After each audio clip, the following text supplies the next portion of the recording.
yes, there are daily rationalizations that we make of things that we know aren't quite right. And I think it's really interesting to think about how we can change the terms in which these things are presented, provide people frameworks to think about these problems that may or may not, that may shift whether they add up the figures incorrectly or not. And I'm actually going to give a couple of examples of this from the psychology literature. I think I'll give 3 examples. I think one is less interesting than the other 2, and I'm actually going to give it for that reason. So you have people play games in a lab where there actually is some opportunity to cheat. Okay, so it's something like solving math problems. And then when you're told to put your pencil down, there's no one actually in the room to make sure you complied with the instruction, but there's a hidden camera overhead or some such thing. So how can we get people to comply with the instruction where it's only their conscience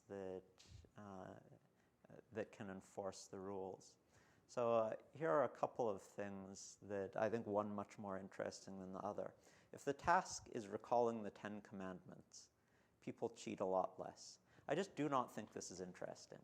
Like if I bring you into a lab and have you undertake the task of recalling the 10 Commandments, this is like such a leading task. Like that this has to be an experiment that somehow relates to ethics. Well, I necessarily conclude from that if I put the 10 Commandments up in call centers, that people would behave more honorably in doing their telemarketing. That seems like a real stretch.